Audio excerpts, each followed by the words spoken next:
Et on part maintenant en Australie. À l'occasion de la Coupe asiatique de football, les joueuses de la sélection féminine iranienne avaient, souvenez-vous, refusé de chanter l'hymne iranien la semaine dernière. On en avait parlé sur notre antenne.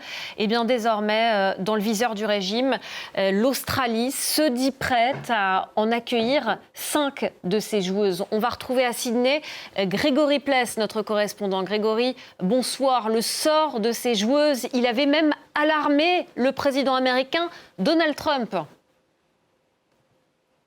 Oui, absolument. Ces dernières heures, il avait posté 2 messages différents sur son réseau Truth Social. Le premier, effectivement, pour appeler le gouvernement australien à accorder l'asile à ces joueuses iraniennes. Il a dit que ne pas le faire constituerait une erreur humanitaire terrible. Je cite Donald Trump dans le texte. Et puis, un peu plus tard, un nouveau message, cette fois pour dire non seulement qu'il avait pris contact directement avec le Premier ministre australien, Anthony Albanese, et affirmé que celui-ci était, je cite encore, sur le coup. Et de fait, ici, le matin en Australie, le gouvernement a tenu une conférence de presse pour confirmer que 5 des joueuses de l'équipe s'étaient vues accorder l'asile. En fait, elles ont fui leur hôtel hier soir et elles sont, d'après toujours les informations transmises par le gouvernement australien, désormais sous la protection de la police fédérale australienne. Cette offre d'asile, elle a été étendue en fait à toutes les autres joueuses de l'équipe. Le Premier ministre Anthony Albanese a toutefois précisé bien sûr qu'il leur appartenait d'accepter cette offre. Il y a un certain nombre de considérations qui entrent en jeu, notamment le sort de leur famille au pays. En tout cas, Anthony Albanese a dit que tout le peuple australien avait été très ému par la détresse de ces joueuses très courageuses. Et qu'elles étaient désormais en sécurité ici et qu'ici, en Australie, c'était désormais chez elles, en tout cas au moins pour ces 5 premières joueuses.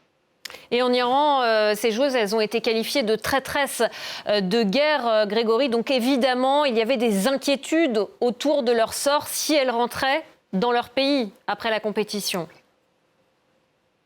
Bien sûr, vous l'avez mentionné au début, en fait, il y a 8 jours exactement, à l'occasion de leur premier match dans le cadre de cette Coupe d'Asie de football féminin, l'hymne national iranien retentit alors qu'elle s'apprête à jouer contre l'équipe de Corée du Sud.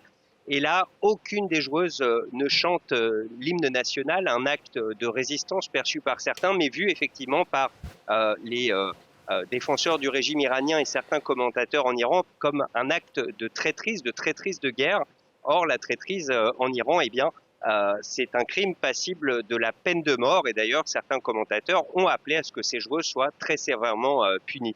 On imagine qu'elles ont reçu une énorme pression après ce premier match parce qu'à l'occasion du second, qui s'est joué cette fois contre l'Australie, eh bien, elles ont toutes chanté l'hymne national au début du match. Elles sont même allées jusqu'à faire un salut militaire pendant qu'elles chantaient. Et puis dans le même temps, dans la presse australienne, on a commencé à en savoir un peu plus sur les conditions de ces joueuses. En fait, elles sont cloîtrées dans un hôtel sous étroite surveillance et elles n'avaient autorisation de sortir de leur chambre seulement pour les entraînements, les matchs et les repas qu'elles prenaient toutes en commun et coupées totalement du reste du pays. Et puis, il y a eu donc le 3e match dimanche, qu'elles ont également perdu. C'était le signe non seulement de leur élimination de la compétition, mais donc de leur potentiel retour au pays. Il y avait un certain nombre de fans attroupés autour de leur bus lorsqu'elles ont quitté le stade, et certains ont cru voir un signe de la part de l'une des joueuses, un signe qui signifie à l'aide. Il s'agit de ce signe, c'est une manière discrète de dire qu'on est en danger. Et d'ailleurs, il y a eu pas mal de remous parce qu'un certain nombre de personnes se sont agglutinées autour de le bus, l'empêchant de circuler et appelant clairement à la libération de ces joueuses. Donc, c'est désormais chose faite pour 5 d'entre eux. Il y a eu d'ailleurs des éclats de joie dans la communauté iranienne ici en Australie.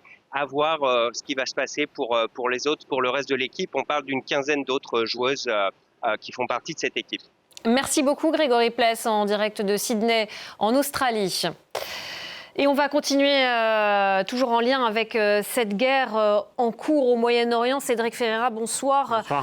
Par les sports, le sport qui est impacté, l'Irak a demandé le report de son barrage décisif pour la Coupe du Monde. L'Irak qui est d'ailleurs potentiellement un futur adversaire de l'équipe de France dans cette Coupe du Monde. Et le pays, en fait, doit disputer un dernier barrage intercontinental prévu le 31 mars prochain au Mexique. Problème, À cause de la guerre, l'espace aérien irakien est actuellement fermé. Beaucoup d'ambassades ont aussi fermé leurs portes et les démarches pour obtenir un visa sont donc extrêmement compliquées. Plus de la moitié de la délégation irakienne est actuellement bloquée à Bagdad. Alors le sélectionneur Graham Arnold, que vous voyez d'ailleurs à l'image avec son chronomètre à la main, est forcément très inquiet. Je vous propose de l'écouter.